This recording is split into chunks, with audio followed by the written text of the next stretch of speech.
우리는 뜻대로 되지 않을 상황에 힘들어할 때가 많습니다. 어떻게 해야 될지 모르고 막막할 때에 불안하고 답답하고 인본주의를 써야 될 것 같은 그런 마음이 생길 때가 있습니다. 사실 그때 하나님은 우리의 마음을 지켜보시고 우리가 전적으로 하나님만을 의지하기를 바라십니다. 하나님을 믿을 수 있다는 것, 하나님의 능력을 신뢰할 수 있다는 것, 그것보다 더 중요한 것이 사실은 없습니다. 오늘 그런 축복 속에서 기도로 나아가는 여러분 되시기를 주 예수 그리스도의 이름으로 축원드립니다. 에스더 8장을 들어갑니다. 에스더 8장 1절부터 8절까지 말씀을 보도록 하겠습니다. 드디어 하만은 죽었습니다. 그리고 하만의 집을 왕후 에스더에게 왕은 주었습니다. 그리고 하만이 왕을 이용하여 내린 조서를 뒤집을 방법을 이제 에스더와 모르드게 그리고 왕이 찾습니다. 사실 왕의 반지로 인친 조서는 다시 처리할 수가 없을 만큼 강력합니다. 그렇기 때문에 왕은 그것을 알기 때문에 그것을 처리할 수 있는 길을 주는 것이 아니라 그것을 이길 수 있는 그 조서보다 더 나은 조서를 내릴 수 있도록 기회를 줍니다. 사실은 특별 대우를 해주는 거죠. 그래서 우리는요, 기도 중에 하나님 주신 지혜로 더 좋은 방법까지 찾아낼 수 있으면 성공입니다. 그 과정을 사실은 이들은 찾아냈거든요. 그 과정을 한번 보도록 하겠습니다. 여기서는 안 나오고 이제 내일까지 봐야 나오겠는데 보겠습니다. 그날 아하수에로 왕이 유다인의 대적 하만의 집을 왕후 에스더에게 주니라. 에스더가 모르드게는 자기에게 어떻게 관계됨을 왕께 알렸으므로 모르드게가 왕 앞에 나오니 왕이 하만에게서 거둔 반지를 빼어 모르드게에게 준지라. 에스더가 모르드게에게 하만의 집을 관리하게 하니라. 자, 그날이라고 하는 그날은 하만이 바로 달린 날입니다. 그리고 하만이 죽고 하만이 만든 그 나무 장대에 하만이 달린 날이라고 보면 되겠죠. 그때 아하수에로 왕은 왕후 에스더에게 그 하만의 집을 선물로 줍니다. 뿐만 아니라 그때 이제 에스더가 이 모든 일들에 대해서 이렇게 같이 협력했던 그리고 자신의 사촌 오빠지만 아버지처럼 자신을 키웠던 모르드게를 소개합니다. 모르드게는 왕이 자신의 생명을 구해준 그래서 암살 음모를 고발해줬다는 사실을 알고 있기 때문에 역시 한번 보고 싶었는데 그게 왕후 에스더와 관계되었다는 사실이 더 기뻤겠죠. 그래서 이제 모르드게가 왕 앞에 나와서 이제 이렇게 절을 하겠죠. 그때 하만에게서 거둔 하만에게 주던 집이겠죠. 그 집을 다시 누구한테요? 이 모르드게에게 이제 그 반지를 주면서 에스더의 집이니까 그래서 이 에스더가 모르드게에게 그 하만의 집을 관리하도록 그런 이제 어떤 은혜를 베풀어 주는 거죠. 자, 에스더가 다시 왕 앞에서 말씀하여 왕의 발 앞에 엎드려 아각 사람 하만이 유다인을 해하려 한 악한 꾀를 제거하기를 울며 구하니. 에스더가 다시 왕 앞으로 나아가 왕의 발 앞에 엎드려서 간구한 이유가 있습니다. 지금 자신들을 죽이려고 했던 그 모함의 대표고 실질적인 주동자였던 하만은 죽었습니다. 하만이 죽었다고 해서 유다인의 멸절 문제가 해결되는 것은 아닙니다. 이미 왕의 반지로 인을 친 조석이기 때문에 그것이 페르시아 전국에 다 내려졌기 때문에 그 부분은 분명히 시행되어지고 유다인들은 그 조서에 의해서 죽게 될 거라는 겁니다. 이 부분이 해결되지 않는다면 이 조서가 철회되거나 이 조서보다 다른 조서가 내려가지 않는다면 유다인의 멸절 문제는 해결될 것이 아니기 때문에 이것을 마음 담아서 해결하려고 간청을 하게 된 거죠. 왕이 에스더를 향하여 금규를 내미는지라. 에스더가 일어나 왕 앞에 서서 이르되 왕이 만일 즐거워하시며 내가 왕의 목전에 은혜를 입었고 또 왕이 이 일을 좋게 여기시며 나를 좋게 보실진대 조서를 내리사 아각 사람 함므다다의 아들 하만이 왕의 각 지방에 있는 유다인을 진멸하려고 꾀하고 쓴 조서를 처리하소서. 내가 어찌 내 민족이 화당함을 참아보며 내 친척의 멸망함을 참아보리이까 하니.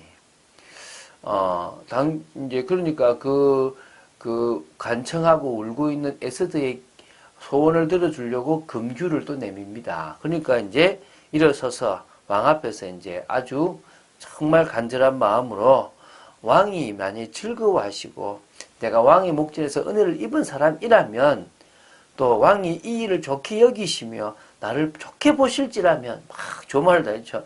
정말 간절히 부탁한다 말이겠죠. 조서를 해달라고. 이 아각 사람 함므다다의 아들 하만이 왕의 각 지방에 있는 유다인들을 진멸하라고 꾀하여 썼던 이 조서를 철회해달라고 합니다. 어떻게 자기 민족이 죽는 것을 이 민족의 한 사람으로서 볼 수 있겠습니까? 볼 수 없다라는 것을 간곡하게 얘기한 거죠. 아하수에로 왕이 왕후 에스더와 유다인 모르드게에게 이르되 하만이 유다인을 살해하려 함으로 나무에 매달렸고 내가 그 집을 에스더에게 주었으니 너희는 왕의 명의로 유다인의 조서를 뜻대로 쓰고 왕의 반지로 인을 칠지어다. 왕의 이름을 쓰고 왕의 반지로 인친 조서는 누구든지 철회할 수 없음이더라 하더라. 지금요, 왕은 에스더와 모르드게에게 아주 특별한 조치를 해줘요. 다시 말하면, 야, 보고해봐라. 내가 들어보고 합당하면 그 조서에 내가 왕의 도장을 찍어서 반포하도록 하겠다. 이게 맞는 거잖아요. 근데 그 정도가 아니고 어떤 식이냐면, 그냥 쓰고 싶은 대로 쓰고 내 이름으로 조서 찍어서 보내줄게. 그러니까 하고 싶은 대로 하라. 라고 하는 겁니다. 이 완전 특별한 조치잖아요. 근데 그 뜻을 이제 할 때요, 이렇게 얘기를 합니다. 이미 유다인을 죽이려고 했던 하만은 죽었고 나무에 매달았다. 그리고 그 집까지 지금 에스더에게 주었다. 그러면 이 왕궁에서 에스더와 모르드게가 하는 일을 막거나 방해할 사람은 아무도 없다라는 이야기를 지금 딱 하고 있습니다. 그렇기 때문에 얘기합니다. 왕의 명의, 왕의 이름으로 유다인에게 조서를 뜻대로 써라. 이 뜻대로라는 것은 에스더와 모르드게가 생각할 때 맞다고 생각되는 대로 써라. 그리고 뭐요? 왕의 반지로 내가 인을 찍어주겠다. 이 정도로요, 신뢰를 해버립니다. 이게 더 큰 문제가 될 수도 있는 거잖아요. 왜? 왕이 확인하지도 않고 오케이를 한다는 것 자체가 되게 위험한 거지 않습니까? 근데 그렇게 하겠다는 거예요.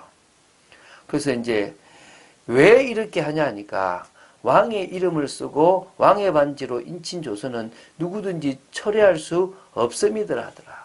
그러니까 앞에도 없고 지금 너희들이 찍은 이것도 누구도 처리할 수 없으니까 찍어서 반포해라. 이렇게 얘기하는 겁니다. 자, 지금요, 전화위복이 된 겁니다. 잘 생각해 보십시오. 조서가 철회되면 유다인들은 죽지 않지만 유다인들을 대적하는 세력은 그대로 남아 있습니다. 그런데 처음에 찍었던 조서가 반포가 됐는데 철회가 안 되지 않습니까? 그러면은 다른 방법이죠. 그들에게 대적하여 싸울 수 있다라는 조서가 내려가면 이제 뭡니까? 유다인들은 그냥 당하는 것이 아니라 미리 방비를 다해서 어떻게 합니까? 바로 대적과 싸워서 그들을 멸할 거 아닙니까? 그러면 그 지방에서 그곳에서 이제 더 이상 유다인들을 함부로 괴롭힐 사람들이 없어지는 겁니다. 이거는 실로 전화위복이고 가장 큰 축복이 되는 거죠. 이렇게 해서 생기게 된 절기가 불임절이랍니다. 그래서 지금 그 부분에 대해서 이렇게 해서 불임절이 되어졌다는 것들을 아주 상세하게 지금 나가고 있습니다. 왕은 자신이 할 수 있는 최고의 특별한 대우를 지금 에스더와 모르드게에게 해주고 있는 것입니다. 누가 하신 겁니까? 배후에 하나님께서 하고 계신 겁니다. 이게 보이십니까? 하나님은 당신의 일을 계속 진행해 나가십니다. 하나님은 지금도 전도자들의 걸음을 지키십니다. 전도자가 누구를 두고 기도한다면 하나님은 그 기도를 들으시고 치유하시고, 현장을 두고 기도한다면 현장을 변화시켜 주시는 겁니다. 그 정도로 하나님은 복음 전파의 확실한 도구를 지금도 우리에게 허락하시는 것입니다. 그렇기 때문에요, 우리는요, 이 복음 전파의 도구를 가지고 가장 올바른 복음 전파에 나서면 됩니다. 왜? 그 올바른 복음 전파는요, 누구도 막을 수가 없기 때문입니다. 그래서 우리는 치유보다도 더 중요한 올바른 복음 전파를 이 땅에서 해나가야 될 줄 믿습니다. 사도행전 5장 41절에 있는 것처럼요. 그들은요, 날마다 성전에 있든지 집에 있든지 예수는 그리스도라는 사실을 가르치기도 하고 전도하기도 하는 일들을 같이 했다는 겁니다. 인생의 문제 해결이라는 부분을 누구보다도 강조하고 인생이 근본 문제에 빠져 있기 때문에 그 부분을 강하게 전달할 수 있게 되는 것입니다. 여러분, 결론 내시기 바랍니다. 사실은요, 모든 게 기회예요. 좋은 게 기회가 아니라 원하는 대로 되는 게 기회가 아니라 하나님의 뜻대로 어려움이 오고 하나님의 뜻대로 문제 속에 있는 것 자체가 기회입니다. 여러분들은 그것을 볼 수 있으면 되는 겁니다. 오늘 그런 축복을 보고 영원한 응답을 받아 누린 여러분 되시기를 주 예수 그리스도 이름으로 축원드립니다. 주는 그리스도시요 살아계신 하나님의 아들이심을 고백합니다. 진정으로 저희들이 하나님의 뜻과 계획을 따라갈 수 있는 축복의 사람이 되기를 간절히 소원합니다. 하나님의 나를 이루게 허락하여 주시옵소서. 말씀 따라가는 축복 누리게 허락하여 주시옵소서. 저희들을 통하여 정말 현장이 변화되고 현장에 하나님께서 예비한 영혼들이 살아나고 하나님의 그 복음 전도를 방해하는 세력들을 무너뜨려 주실 줄로 믿습니다. 오늘도 예수 그리스도의 이름으로 하나님의 능력이 나타나기를 간절히 소원합니다. 주 예수 그리스도 이름으로 기도드립니다. 아멘.